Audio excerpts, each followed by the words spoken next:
ধন আহিছিল মন্দিৰৰ বাবে কিন্তু পঞ্চায়ত সভাপতিয়ে নিজৰ ঘৰটোৱে বনাই ললে আপোনালোকৰ এই মন্দিৰটোৰ বিষয়ে পইচা আহিছিলে বুলি শুনিছো প্ৰকৃততে আমাৰ মন্দিৰটোতো হোৱা নাই এতিয়াও যিখিনি ধন আহিছে দেৱজিৎ হাজৰিকাৰ ঘৰৰ আগফালে ঘৰটো বনোৱাৰ ছবিটো নামঘৰৰ উপলক্ষে দেখাই আছে আমাৰ আমিতো দেখা নাই বোলে এইটো আমি তাৰ ঘৰটো বনোৱা দেখো ওচৰতে কিন্তু আমাৰ ইয়াৰ পইচা বনাইছে আমিতো নাজানো এতিয়াহে গম পাইছো আমি চৰকাৰী আঁচনিৰ টকা খাই নুডুকাটো হৈ থকা এই মানুহজনৰ নাম দেৱজিৎ হাজৰিকা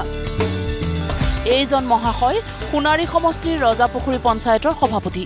সেয়েহে এইজনৰ মহিমা অপাৰ ৰজাপুখুৰী গাঁৱৰ ৰাইজৰ মন্দিৰটো নিৰ্মাণ কৰিবলৈ চৰকাৰে আবণ্টন দিছিল 2 লাখ টকা চৰকাৰী আঁচনিৰ ধন আহিবলৈ হেপালে আমাৰ দেৱজিৎ বাবুৱে টকাখিনি গোগ্ৰাখে খালে মানে ৰাইজে টকৌপাত দি সাজি লোৱা মন্দিৰটো তেনেকৈ থাকিল চতুৰ পঞ্চায়ত সভাপতিয়ে নিজৰ ঘৰটোহে আগতে বনাই ললে মন্দিৰ বুলি নিজৰ ঘৰৰ ফটো এই ৱেবছাইটত আপলোড কৰি দেৱজিতৰ ঘনিষ্ঠ দালাল নকুল দত্তৰ একাউণ্টত সোমোৱাই ললে সমুদায় ধন পঞ্চায়ত সভাপতিৰ কাৰবাৰ দেখি ৰাইজেও কৈছে হৰি বোলে হৰি আমাৰ মন্দিৰটো বৰ্তমানলৈকে বনোৱা হোৱা নাই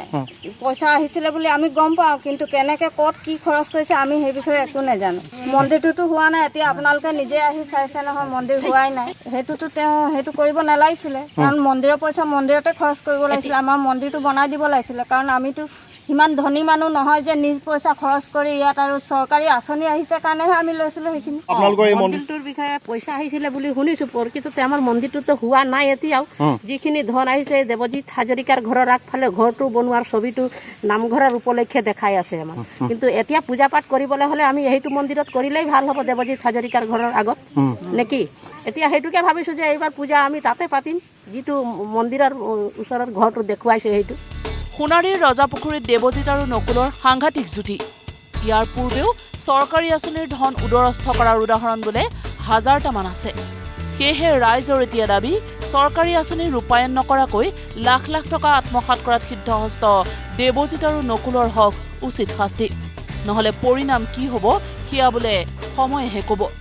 এই মন্দিৰৰ এপছত যিটো ফটো ব্যৱহাৰ কৰিব লাগে দিয়া হয় এই ফটো কিন্তু মন্দিৰৰ ফটো নিদিয়েই তেখেতলোকে কিন্তু ঘৰৰ ফটো দিয়াৰ এটা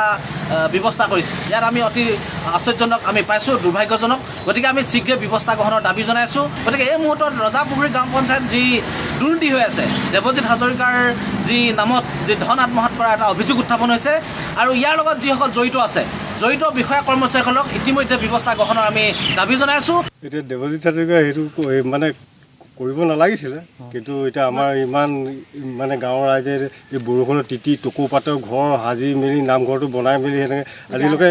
টিঙে চপাব পৰা নাই যে ইটা চিটাখিনি আহিব লাগিছিলে সেইখিনি ইটা নহ'ল একোৱে নাই বনোৱা ইয়াত একোৱে নাই